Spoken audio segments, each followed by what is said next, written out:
that sparked a debate because there were those who looked at the figures, who looked at the statistics and recognized the fact that motorcycles are responsible for a number of deaths on the road. If you go to the Ashanti region, for instance, up to July, 93 people died from motorcycle accidents, and there are so many numbers to share.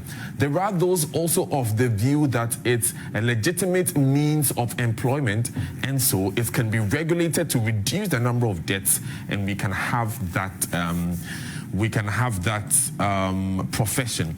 So this morning we've been joined in studio by a road transport expert, Cecil Garbrah.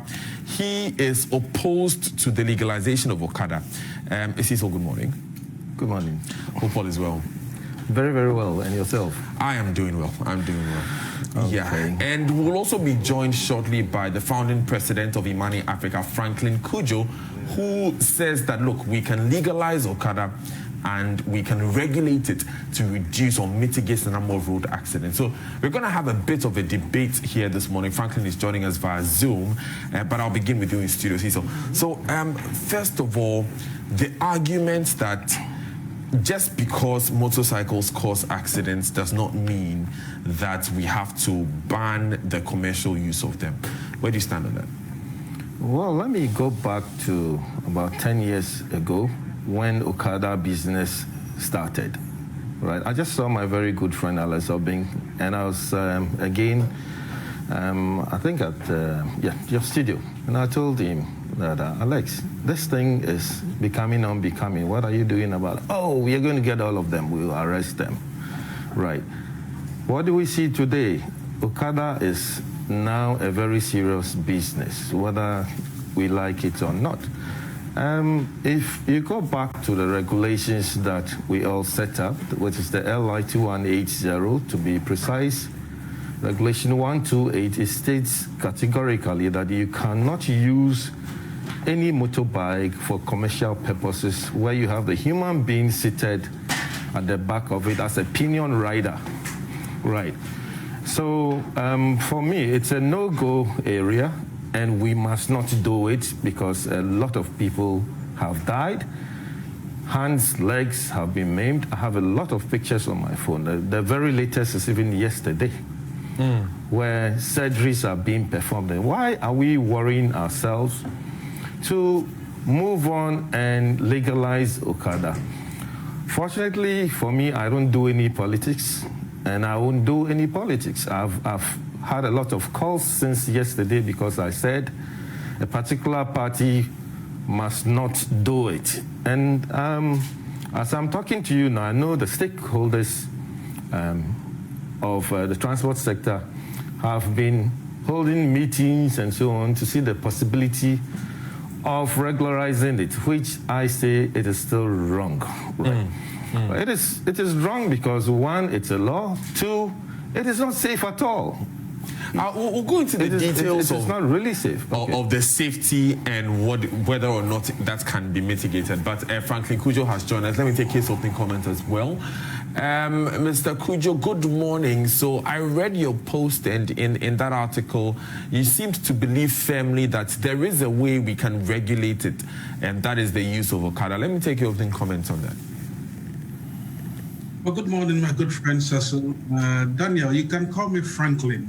You don't have to officialize my name. So I'm very happy with Franklin, just that. Right, Franklin. Well, I think the article you read must have come from one of my vice presidents, Cecil from Frontier, who, by the way, had done a much more detailed study, economic analysis on the issue.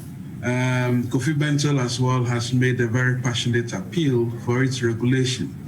And I think I side with them for the simple reason that unless we are saying that we should not have motorcycles at all, which in this case would mean you are actually legislating it out of existence, then maybe this argument can be had. Because what matters most really in this case is about regulating the enterprise. First of all, our transport systems are not so up to scratch. If you think that most of our peri-urban areas are not even set properly, and then in the villages and the rural areas, these are becoming one of the fastest modes of transportation. In other countries that have done this, as the data shows, in Kenya, for instance, and I think in Dar es Salaam, these are restricted. These mopeds and motorcycles are actually restricted to certain areas of the city, so that they are not allowed to cross into major cities. I think we can learn from that. And even in Rwanda, you see motorcycling, these commercial motorcycle riders making sure that they keep to the regulations and wear reflective jackets, which is all in keeping with what the standards and regulations.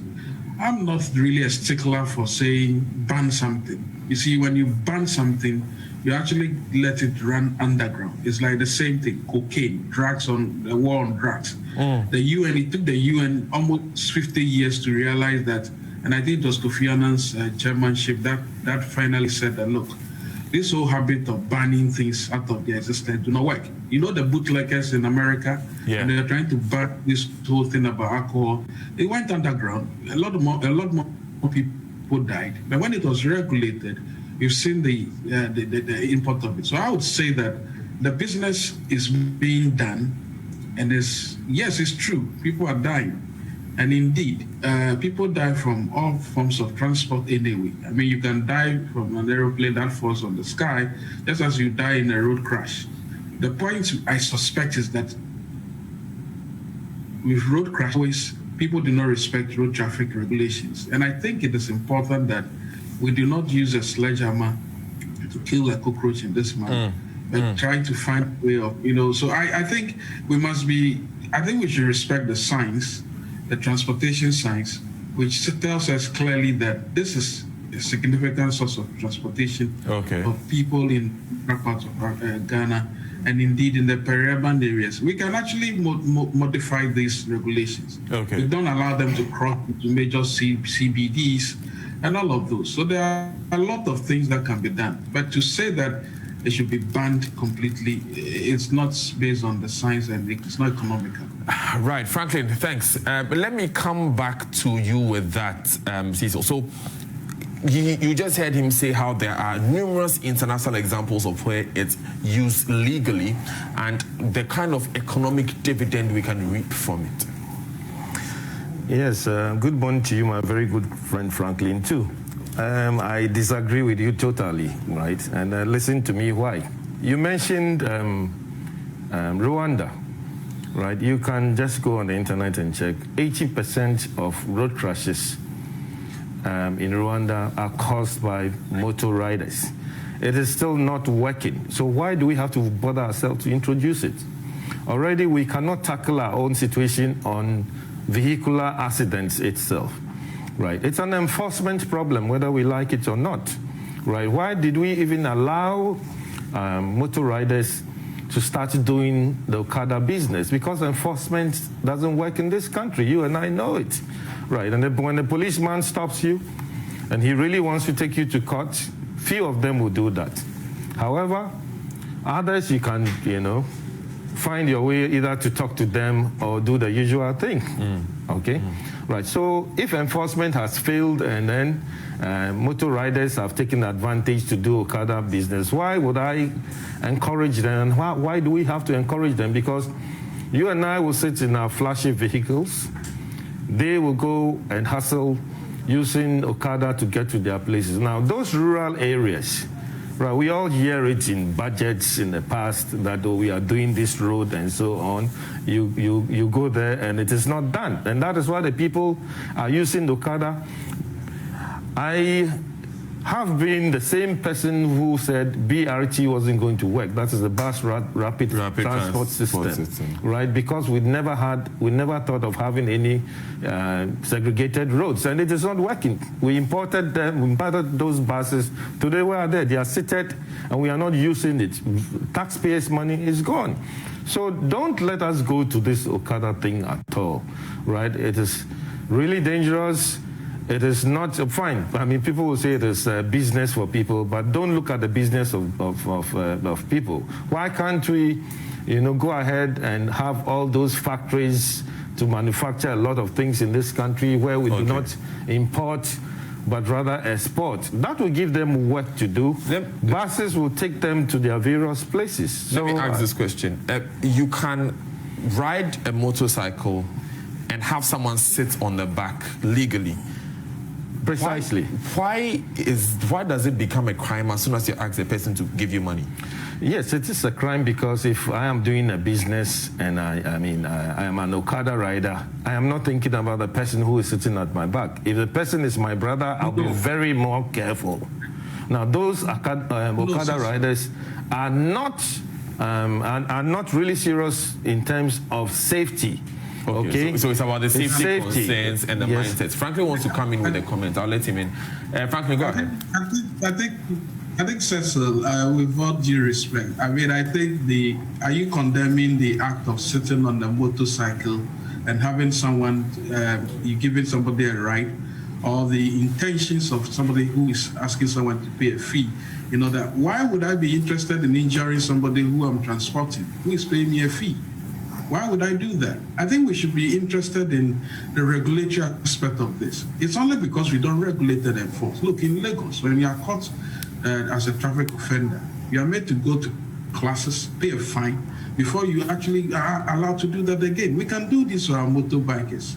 But in Lagos, around the airport area, there's a 10 kilometers away from the airport, actually 10 minutes drive from the airport. They run an efficient Okada business there. I think it's just about regulations, really, and I think we can do that. For me, you see, when we try to make the conversations about the intentions of riders, then you are getting into the realms of, motive questioning. But as an interested businessman who is interested in eking out the living from my daily sales, which I hear is around 150 cedis a day, why would I want to be killing my people? And then if a family member is sitting behind, I'll be extra careful than even when I'm taking somebody on the motorbike. What about But the facts still say, Franklin, the fact still states that 1,400 people died on the backs of motorcycles in 2018. I spoke to Mayor Obri about the end of 2019. There are about 2,000 people who died in road crashes as well. I mean, in cars, supposedly more comfortable. Right? I think if we want to get into those realms, we probably would never have any movement, any automobile movement at all. You see, I'm struggling to understand the reason to say that, yes, someone can be allowed. I can, for instance, take a bike, come to Joy Studios and give Daniel a ride. But I can't tell Daniel, contribute to pay for the fuel that for the ride. Because when I do that, it's illegal. I don't understand what that means. I just don't understand. Cecil, when I come back to you, Franklin, I want to know what kind of regulations you would suggest to make it safer. The regulations geared towards safety is what I'd like you to address for me. But Cecil, you have the floor now. Yes, my good friend Franklin, right. Let me just be precise that for me, I have tried Okada before. Okay, in fact, I took it from my office at La to somewhere around Spinters because I was late for a meeting. In fact, I regretted because one, they are so fast thinking about the monies that you're going to make. You can't delay them for anything. Now, are you aware that motor riders must not even ride in the middle of the lane? Right, they must. Yes, they must ride in one lane. Right, let's go out to the streets and see whether we can even find one rider doing what I'm saying. Right, that's number one. Pinion riders riding behind a motorbike. Those who sit at the back. Those who sit at the back. It's a whole mathematical sequence that when you sit behind the motor rider, you need to balance and so on. And if you haven't done it before, don't try to sit behind a motorbike, right? I was a rider riding from Accra to Cape Coast those times, 1 hour. I was there. Look, I have bruises all over. Motorbike itself, it's not my friend. When I got married so many years, 25 years ago, my wife seized the motorbike. He says, Papa, as for this one, I will not allow you to ride. It is a fact which we must all understand that riding is serious And therefore, when you are going to encourage it for business, it doesn't work. My good friend Franklin, let's go back to India, Pakistan, all those countries, and look at the accident rates, okay? Right? I am talking about safety of it. I'm not talking about jobs for the boys.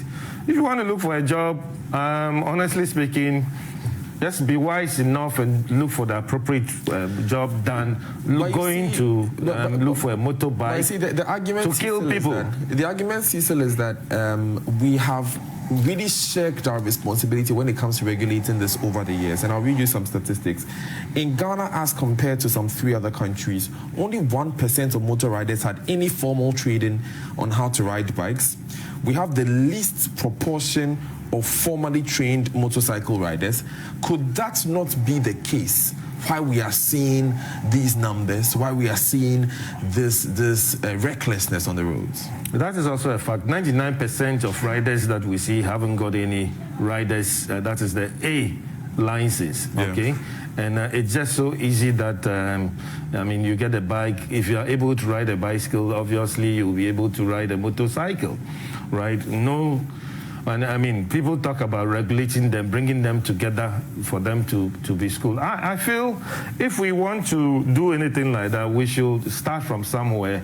How did the motorbikes even get to the country? Okay, if they are in, I mean, we should have a system where... In 2018, some 515,000 motorbikes were imported into the country. Yes, so we should have a system like the vehicles where, I mean, you go through a registration system and you're going to use your passport or any identification to register your vehicle.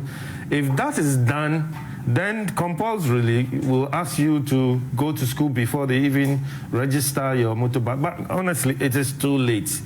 It is very late, and it's an enforcement issue, right? If we are able, maybe in the near future, we can talk about Okada, but not this year, next 2 years, okay? Right? Because regulation is not possible within this short period of time. Fine, it's a good means of transport in the rural areas where you have to get to somewhere and that I mean, vehicles are not passable and then you need a motorbike to go through that area. I am not against it in that aspect, but the real fact is that once we have the LI 2180 regulation 128 now in place, I think we need to enforce the laws by controlling issues to reduce the road crashes that we are seeing. Okay, I have 2 issues I want you to address for me when I come back to you. One would be, what would be your thoughts about those who say, let's have localized laws about Okada or commercial motorcycles, maybe in the more rural settings where there are fewer cars, we can have them there. And also what Franklin said about how if you make something illegal, you just push it underground and people still practice it anyway. I want your thoughts on that when I come back to you. Franklin, like I said earlier, what kind of regulations do you think would make it easier or would make it safer for us to use Okada or commercial motorcycles on our roads? Well, first of all, well, the lack of enforcement, which I think my good friend Cecil has said and alluded to, is actually the issue. Any other thing is secondary. And by regulations, we can zone these motorcycles or pragia or 3-legged cycles. I mean, restrict them in certain zones, and I think we can do that. The fact that we are not able to enforce these things does not mean that these things should be made illegal. If you go to Nairobi, trucks do not get into the CBDs of Nairobi anymore. They get to a point, and then you alight, and then you go on with your business. I think we are just lazy at the enforcement, and I don't think that the absence of enforcement should mean that the zonal, should I say, limiting of these riding or hill riders, motor riders, commercial motor riders shouldn't be entertained. And I think that's where our focus should be. We must have an integrated transport, not deciding to ban anything. In any case, if you ban motorcycles, would accidents on our roads end? It wouldn't. Interesting. So Franklin has mentioned limiting where the motorcycles can go, and also, like you were saying earlier, finding more meaningful ways of doing this regulation. I want to come back to you with that. I asked two questions. The first of which being that, well, let's go to the second one first, really. If you ban it, it goes underground. People will do it anyway. That is true. People are doing it because just what I said is true. I mean, lack of enforcement, right? So it will continue. It will be increasing, right? I hear all the big men have got 5, 6 motorbikes. What's the type? Royal. You buy it around 3,000 cedis every day. The rider gives you about 40, 50 cedis, right? People are behind making money and then punishing those riders, squeezing them to make that money, right? Right. So I look up to this and say, fine. The enforcement part of it is not working. It is true.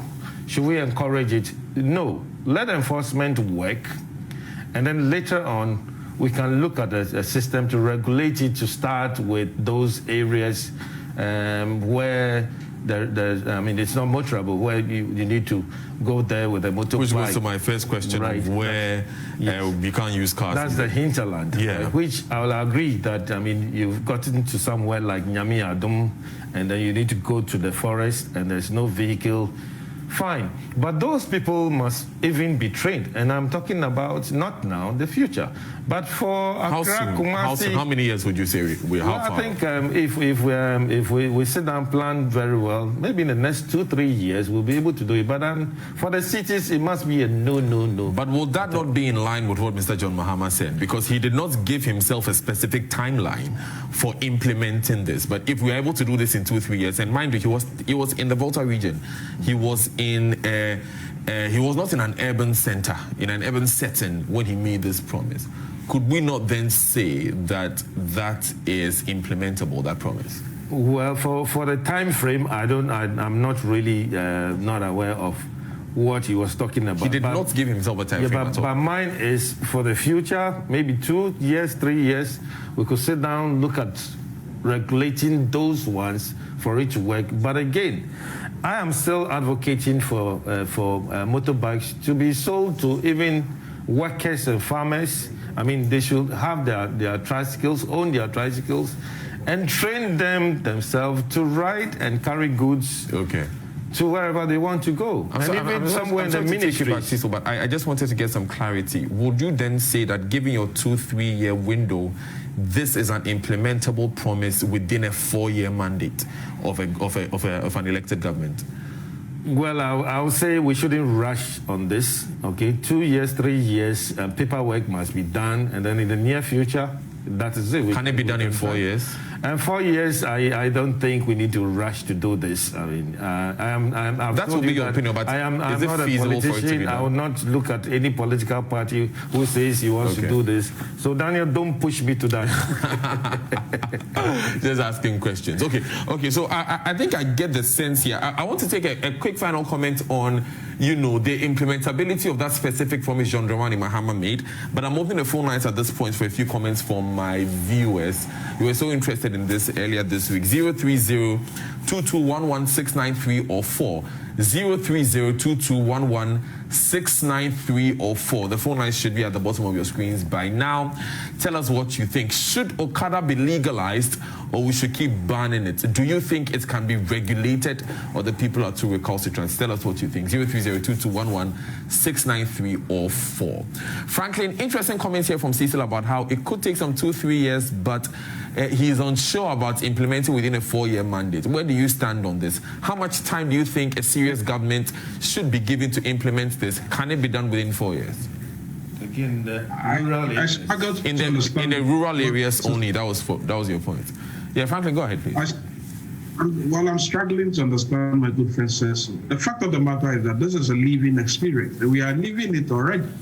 Unless, of course, you are saying, let's wait, collect all motorcycles right now, and then wait for paperwork. And that is a pure waste of everybody's time. What paperwork again? There's a lot of data that shows that this is adding to our transport infrastructure. And I think we need to integrate this in a carefully managed way. He said not long ago that we have motor riders riding in the middle of the road, which is bad. And I agree. So what do? You can't say that the motor riders should not ride at all. I think the promise must actually be activated even now, because that's the way people are using the motorcycles anyway. So I'm not too sure it is the promise that is causing the problem, rather than the fact that it is a living activity. If it is the promise that is causing the problem, then I'm sorry. I don't also yield to the political pandering over this, but this is a living reality. It's providing livelihoods, it's integrating our transport system, our messed up transport system, and indeed, I would vouch for it anyway. In fact, I'm going to invest in it right now. You'll be investing in an illegality, frankly. I just want to let you know that, because it's illegal as of now. But I have a call out the phone. They'll be taking neighbors to their website and then they'll contribute to the phone. Prime Morning will not be a party to what you are doing, frankly. You're trying to find loopholes in it. Are you saying that if I bring a motorcycle to join right now and tell you, let's go for a ride along the coast, you're not joining me? I have nothing to do at the coast. I'm taking my first caller. Unfortunately, we have a slight challenge with the phone lines. I'm very, very sorry. I know a number of you are trying to call now, but we are finding it very, very difficult to put you through. What we'll do is that we'll have our engineers work overtime on this. We are still talking about Okada doing social watch. I understand Superintendent Alex Obeng and a few other experts will be joining us. So we'll take final wrapping comments from Franklin and then Cecil. Then we wrap up on this part of the conversation. Your final word, Cecil. Yes, I am an advocate of rather giving the motorbike to someone who, let's say, haven't got the means to buy any vehicle. Okay, let me just have this example. A laborer works at the ministries, and therefore he needs to travel all the way from Adenta to work. Okay, he goes from, the BRT is useless. Yeah. It's not working, so he has to pick trotro and that kind of thing. If we rather find ways of means to provide the laborer with one motorbike, how much is it? 3,000 cedis. Let's have a company in Ghana, so the company can assemble that motorbike. You give it out, high purchase for maybe 4 or 5 years, right? Or it's on kakra from the person's pay. That person must go for training, which we are the experts anyway. You are not giving us any credit. We are the experts in training. As I'm talking to you, we've trained a lot of companies like Guinness Ghana Limited, Coca-Cola in the past. Yes, on motor riding. They are dispatch riders. Precisely. What's the name of the company? Toptech. Toptech. Oh, that's transport and logistics. Right? Transport and logistics. From here, I'm going to do training. That is why I'm in this year. Wow. Right. So you train. We'll charge you for that ad. We'll charge you. Thank you. Don't mind me. So you train that laborer. He sits on his motorbike from Adenta or Dodoa. He's coming to ministries, right? Because he's been trained, he's not going to flout the regulations, right? He will not ride in the middle. He stays in the lane, which people will say it's not possible, Cecil, that cannot be done. But that is the law, right? Gets the traffic light, will not run the red light, and then he will get to work easily. Now, if he needs to pick a pinion rider, right, that is not charging, or maybe a colleague or somebody who works somewhere else, that makes a lot of sense. And I believe that if we rather invest in giving the laborers the motorcycle to go to work, that is going to reduce the carnage on the road. I am against this Okada business because they are killing people. Let me ask this direct question. How do you ensure that the person who, if I see a motorcycle with a pillion rider out there, the person is being charged or is not being charged? How do you ensure? You can tell from the way they ride. I mean, if those owners are the rightful owners of the motor ride, and then somebody sits behind, he gets to the traffic light, he stopped. That's making the assumption that every precarious motorcycle rider is an Okada rider. That can't be true. Well, Let's go to the streets and then we'll see for your eyes, and then you'll realize that what I'm saying is a fact, okay? They don't have time to train the Okada rider. That is very impossible. It is not going to happen. In fact, what I am even trying to do is that in the next 3-4 months, we want to bring all riders together and do a tour of Accra, okay? Ride, and the whole essence is that when we finish, maybe the Independence Square, we'll give them some little tutorials on what we expect them to do, okay? But then for now, Franklin says he's going to invest in that business. I've given him the clue that buy the motorbike 3,000 and then they'll do 40 cities. Franklin, I don't know what Cecil's position is here, because he is the one who is against, but he just gave you consultancy on it. Exactly. In fact, Cecil is a good engineer, by the way. Look, Cecil has just told you how integrated his business will be when this whole thing is legalized. He would have trained a horde of motor riders, green motor riders, who will be trained at the Independence Square and then be satisfied. I think that is where we should be headed to. And we need the likes of Cecil to help actualize this so-called manifesto promise in actual fact, and actually he'll make money in the process as well, and then keep safety on our roads. That's the way to go. Do you think that no matter who comes to power, this should be implemented, whether or not it's Mr. Mahama who comes to power? Marketing on the wall, the NPP got the chance. They would have said it even first. In the race of the first promise is that to be popular, but also doable. Market on the wall. In the case that the NDC should lose, one of the first things the MPP will do is to do this. And I feel sad that frankly, just like I said, I don't do politics, but I'm telling you that as we are talking, there's still stakeholders meeting ongoing. It started about 2 years ago to first of all regularize that LI 2180, amend the 128, and then, bring in the issue of Okada.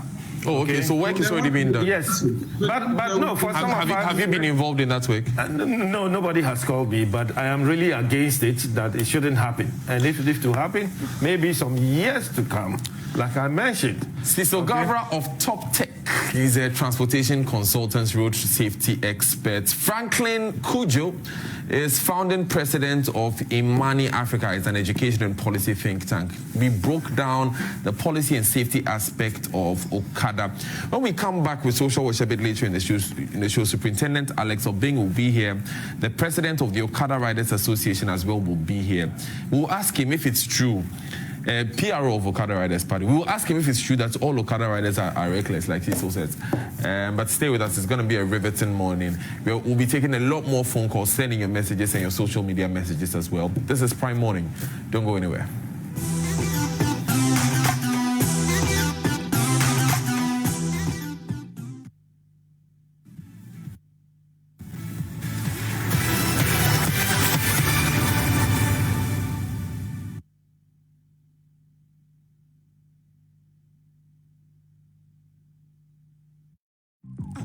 Morning. I just sent you a Tigo money from my new number. We delivered 2 healthy kids last night. Huh? Yes. Wow. Congrats. Have you heard? Crazy has 2 kids. Bouncing kids. Have you heard? They look just like their father. One fed. Wow. One of the babies talks already. My son has 2 kids. Kokonsa is sweet in the mornings. I go see. No. Yes,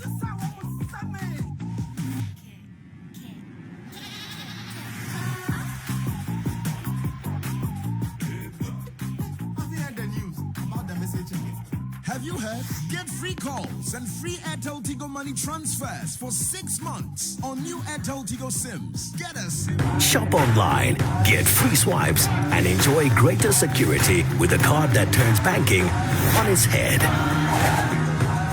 That's Africanacity. That's ABSA. I love gold. I love Dodo.